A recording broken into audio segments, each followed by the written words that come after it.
हाय friends, मैं हूं Manav. Welcome to movie shoovy. आज पॉजिटिव नमस्कार करने की जरूरत ही नहीं है क्योंकि भैया आज तो है ही पॉजिटिव सा दिन, यानी कि अच्छाई की जीत बुराई के ऊपर। और मैंने टाइगर 3 के अंदर भी एक बुराई देखी जिसका अंत होना बहुत ज़्यादा ज़रूरी है, जिसकी वजह से मुझे इसकी स्टोरी बहुत बहुत बहुत अच्छी लगी। और ये जो मैसेजिंग है ये दुनिया में वर्ल्ड वाइड में होना बहुत ज़्यादा ज़रूरी है।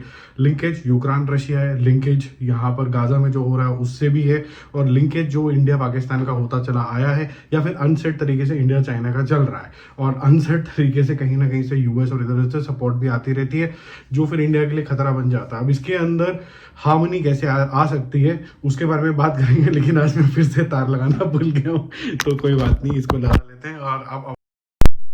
और ये आवाज़ क्लैरिटी रखना बहुत ज़्यादा ज़रूरी है।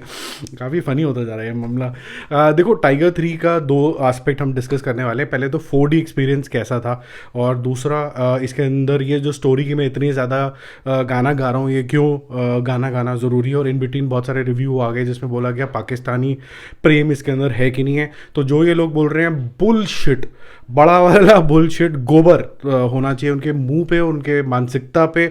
इतनी घटिया सोच मैंने आज तक नहीं देखी है। देखो, बड़ा सिंपल है इसको समझने के लिए, और मैं फिर 4DX के एक्सपीरियंस पे ऊपर आता हूँ। आप किसी देश से लड़ो, उसका मुद्दा बहुत ज़्यादा क्लियर होना चाहिए। अगर वो आपकी देश को हार्म पहुंचाना चाहता है तब आप उनसे लड़ोगे।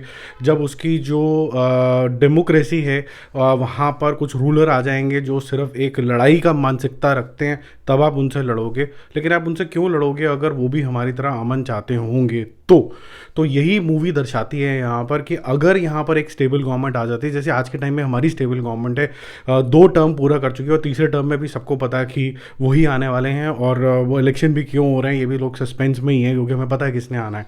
तो जब ये स्टेबिलिटी आती है तो फिर ग्रोथ भी होती है, और फिर लोग लड़ना झगड़ना छोड़ के सोचते हैं कि अपने मुल्क को सिक्योर ज़्यादा कैसे बनाएं, लोगों की हैप्पीनेस के बारे में क्या करें, उनकी प्रगति के लिए क्या करें, इंफ्रास्ट्रक्चर के लिए क्या करें, एजुकेशन के लिए क्या करें।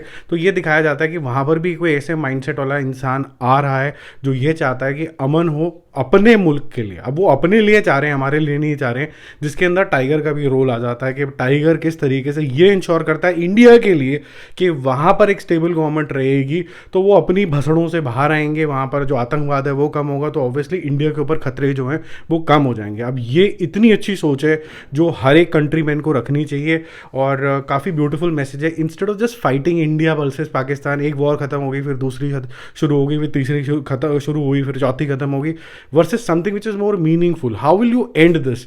तो ये जो अच्छाई दिखाई गई है यहाँ पर मुझे बहुत ही अच्छी लगी। और as humans when you will pull back and say that यार ठीक है, पॉलिटिकल ड्रामा, ये मीडिया ड्रामा तो ठीक है, एक दूसरे का सर फाड़ा, बहुत बारी फाड़ा, और हम हर बारी जीते ही हैं विद गॉड्स ग्रेस।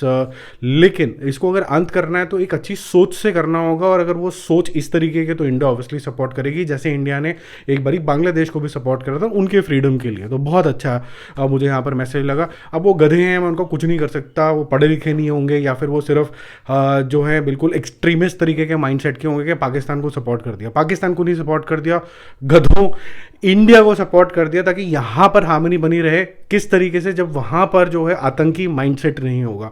तो मूर्ख हो प्लीज़ जस्ट वेक अप यार, मतलब कैसे घटिया सोच है आपकी, उससे बाहर निकलो। अब बात करते हैं 4DX की। देखो, सबसे सुबह सुबह जो मैंने वर्जन देखा था वो देखा था 2D, जब मैंने ये सारी सारी मूवी आपके सामने एक्सप्लेन करी थी, और वो रिव्यू बिल्कुल सेम ही है, तो उसमें कुछ चेंज करने की कोई ज़रूरत है नहीं, एक्सेप्ट द फैक्ट मैंने कम थोड़ी टाइगर के बारे में बात करी थी। तो टाइगर का स्वैग, टाइगर का हर एक फ्रेम इतना पावरफुल है कि उसको किसी भी सपोर्ट की एक्चुअली में ज़रूरत है नहीं। और ट्रूली स्पीकिंग कि मेरा अपना पर्सनल ओपिनियन है कि इमरान हाशमी वो super, but at the same time वो still short of Tiger's aura. तो ये जो जितने भी सीन लगते हैं कि उस इधर उधर से लोग आ रहे हैं टाइगर को बचाने के लिए, एक्चुअली लगता ही नहीं कि टाइगर को कोई सपोर्ट चाहिए। तो वो एक थोड़ी सी शॉर्ट कमिंग मैं बोलूँगा मूवी की। Now coming back to 4DX, सुबह का 2D वर्जन बहुत अच्छा था, बहुत स्टेबल तरीके से आप जब सीन के अंदर हो तो आप सीन के अंदर हो, काफ़ी सारी चीज़ें हो रही होती हैं, पॉलिटिकल ड्रामा भी हो रहा होता है, उसकी वजह से एक्शन बहुत सारा हो रहा होता है, एक्शन सीक्वेंसेज जो हैं वो नेक्स्ट लेवल हैं। ये सब चीज़ें अच्छी लगती हैं आपको होते होते, और आप इंजॉय करके बाहर आ जाते हो, एंड क्रेडिट्स भी देख लेते हो आप जिसके देखने होते हैं। बट जब 4D वर्जन आता है तो चाय का जो प्याला है जो आपके हाथ में होता है कि आप पीरोगे तो डुडू डुडू करके हिलता है। और मैं इस वीडियो तक एंड में बने रहना क्योंकि मैंने 4D एक्सपीरियंस को कैप्चर किया है। ओके, तो वो कैसे शेक हैंड हो रहे हैं और मैं कुछ भी बना नहीं पा रहा हूँ, ये सब चीज़ें आप खुद एक्सपीरियंस कर सकते हो ताकि आपको ये पता चल जाए कि या तो आपको 200-250 रुपये की टिकट लेके इसको मूवी को देखना है या फिर 4D के अंदर कोई और ज़्यादा कमाल है। अब मैं बिल्कुल ही गधा साउंड कर रहा था जब मैं मूवी में गया, तो आगे एक बक्सा पड़ा हुआ था PVR का जहाँ पर ये 3D ग्लासेस पड़े हुए थे, तो मैंने उठाया, मैंने फटाक से लगा लिया और मैं बड़े स्टाइल तरीके से, फोटो वोटे देखोगे आप, मैं देख रहा हूँ बड़ा ज़बरदस्त तरीके से। और मिड वे में मेरा बच्चा बोलता है यार ये क्या है यार, आपको तो ज़रूरत ही नहीं है, यहाँ पर तो 3D वर्जन का कुछ नामो निशान ही नहीं है, आप सिर्फ सीटे वीटे हिला के थोड़ा बहुत कुछ हो रहे हो। तो जो 3D ग्लासेस की आपको बिल्कुल भी ज़रूरत नहीं पड़ती है। इसके अंदर कोई स्मेल या फिर मिस्ट जैसी चीज़ें कुछ नहीं आती हैं, सिर्फ सीटें जो होती हैं वो शेक होती हैं, और वो सिर्फ शेक हो रही हैं, वो ऑन पर्पस भी शेक नहीं होती हैं कि अगर नीचे जैसे वो स्लाइड होके जा रहा है तो आपको भी ऐसे फील हो कि आप भी स्लाइड हो गए हो, ऐसा कुछ नहीं है। या फिर प्लेन के साथ अगर एंगल में कैमरा ऊपर जा रहा है तो ऐसा लग रहा है कि सीट ऊपर चले गई, ऐसा कुछ भी नहीं है। तो for me 4D experience was a experience but it was a wasteful experience. तो 250 वर्सेज 800 रुपये नॉट वर्थ इट। तो मैं आपको ये एडवाइस करूँगा, भरपूर जाओ, फैमिली के साथ जाओ, जितने में आप एक मूवी की टिकट लोगे उतने में ऑलमोस्ट 4 जने मूवी देख लेंगे। तो 4DX is not suited for at least this movie.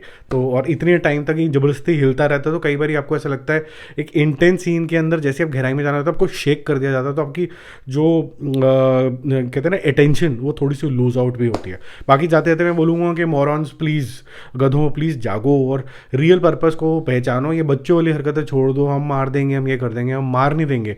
जैसे श्री राम ने बोला था कि बुराई को ख़त्म करना है, लड़ना नहीं है सिर्फ। तो ख़त्म कैसे करोगे? जड़ों से। जड़ क्या है? मानसिकता। अगर मानसिकता ऐसी आ जाए वहाँ पर कि भैया प्रेम भाव से लड़ो, बड़े भाव से रहो, तो लड़ो मत, यही फिर आगे चलता चला जाएगा। हेट फैलाने वाले लोग बहुत ज़्यादा होंगे, but if this message connects with you please spread it to your family and friends. This movie is definitely worth a watch, आप इंजॉय करोगे। हाँ, मनीष शर्मा ने बहुत अच्छा डायरेक्शन किया, लेकिन आनंद अगर होते, सिद्धार्थ आनंद होते तो थोड़ा सा एक लेवल और ऊपर जा सकती थी। अगर आपको और कुछ पूछना है और जो मैं थोड़ा बहुत बता सकूं, देखो चाहे तो हम थोड़े से स्पॉयलर्स की बात कर सकते हैं, लेकिन मैं एक पर्टिकुलर सीन के साथ इस वीडियो को एंड करना चाहूँगा। एक सीन आता है जहाँ पर ये वैलिडेशन आता है कि पाकिस्तान के साथ कोई लव नहीं है, बट पाकिस्तान में अगर इस तरीके की सोच वाले लोग आ जाएं तो क्या इम्पैक्ट होगा, आपस के कल्चरल इम्पैक्ट क्या होगा। तो आप देखते हैं कि एंड में हमारा नेशनल एंथम किस तरीके से बोला जाता है, उसको वर्बलाइज नहीं किया जाता, उसको म्यूज़िक के थ्रू वहाँ के पाकिस्तान के बच्चे जो हैं म्यूज़िकल इंस्ट्रूमेंट्स पे बजाते हैं। और ये जो आप वीडियो देख रहे हो इस टाइम पे सारे लोग उठ गए, सारे के सारे लोग उठ गए हॉल के अंदर सिर्फ इस सीन को एंजॉय करने के लिए एंड आउट ऑफ रिस्पेक्ट। और ये मूवी की बहुत बड़ी विन होती है कि यार अपनी कंट्री के लिए सब लोग खड़े हो गए। अब ये जो सब लोग खड़े हुए हैं, अगर उनको ये लगता कि मूवी गलत है तो फिर वो ऐसे खड़े नहीं होते, वो स्टैंडिंग ओवेशन नहीं देते। तो ये जो मूर्ख लोग हैं इनसे आपको बचना है, और इन मूर्ख लोगों को बोलना है कंट्री का ट्रू वेल बीइंग के बारे में आप सोचिए, कंट्री के जिसे कहते हैं ना ग्रोथ के बारे में सोचिए। और ग्रोथ कभी लड़ने झगड़ने आपस से भी नहीं आती और पड़ोसी से भी नहीं आती। इससे आपके जो रिसोर्सेज होते हैं वो ट्रू सेंस में डिप्लीट होते हैं। आपके जो रिसोर्सेज जो गरीबों की मदद के लिए या फिर इंफ्रास्ट्रक्चर को, गाँव को, शहरों को जोड़ने के लिए, ब्रिजेस को बनाने की जगह पे ये वॉरफेयर में चले जाते हैं। और वॉरफेयर तो कभी भी किसी का भी फ़ायदा करा नहीं सकता। आप देख ही रहे हो, ऑलमोस्ट एक वर्ल्ड वॉर 3 दुनिया में चल ही रही है, अंडर करंट हर जगह पे है। खुशकिस्मती हमारी ये है कि इंडिया ने अभी भी न्यूट्रल स्टैंस लिया हुआ है, तो हम लोग बचे हुए हैं। But everywhere else there is almost recession. तो कंट्री के लिए ट्रूली सोचिए, सिर्फ दिखावा ना करिए। जय हिंद।